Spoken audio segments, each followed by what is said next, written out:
So sim racing is a hobby that me and I'm sure many people around the world are interested in. But the big problem that faces us is the huge barrier of entry that exists in the form of equipment. A decent rig can cost upwards of £2,000, and that's not even including things like a console or a PC or any extra peripherals. Now obviously I don't have that kind of money, so what other options are there? The main and most popular one would be the Logitech G29, coming in at just over £200. But at this price point there are also many more offerings from mainstream brands such as Thrustmaster, and a heap more from other smaller brands if you intend on playing with a PC. These sorts of wheels are the most popular on the market, and they provide a really good barrier of entry for any beginners, like me.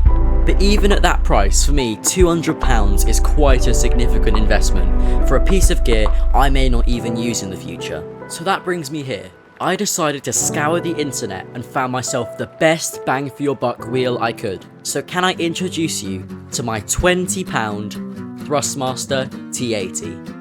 So the T80 is Thrustmaster's basic wheel line. The one I have here is an older and now discontinued model, but you may be more familiar with the newer Ferrari models of the T80s. Aside from the shape of the wheel, there is no difference. My first impressions with this wheel are surprising. Obviously, I wasn't expecting anything amazing, but for the low cost, the wheel does provide a reasonably sturdy feel with a grippy wheel rim. All the buttons you would normally find on a DualSense controller can be easily found here. The paddles provide a decent enough click, but at the end of the day, the wheel is made of plastic and it feels that way. Similarly, the pedals are also completely made of plastic, and there is no clutch, only a brake and an accelerator.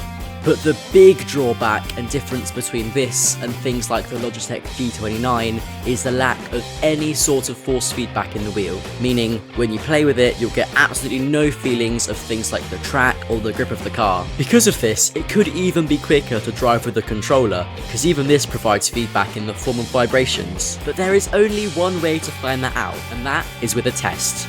So I chose a very agile GTR and put it on the Tsukuba circuit to see how quickly I could lap it. Starting off with the controller.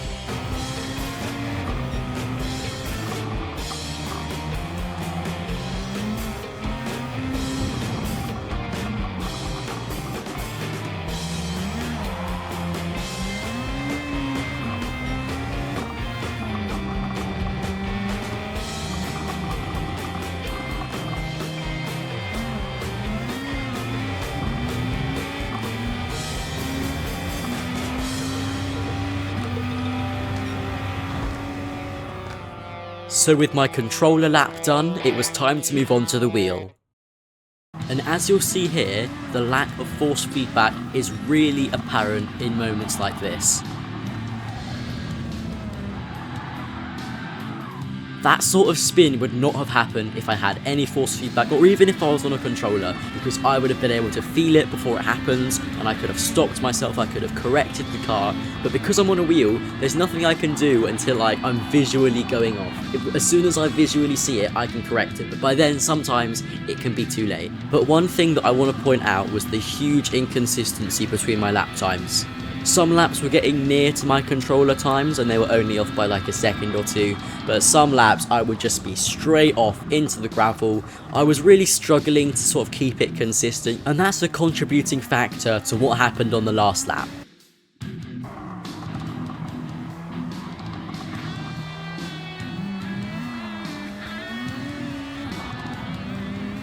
Clean, as in no mistakes, pretty smooth. A couple of corners could have been quicker, but I managed to get myself 0.6 away from my controller time, which is actually pretty impressive seeing as, I have not been racing on this wheel for a long time. I think with some more practice with the wheel I could have possibly got nearer to it, but who knows. So yeah, those are the two final times. So at the end of the day, will I be using this wheel again? Probably not.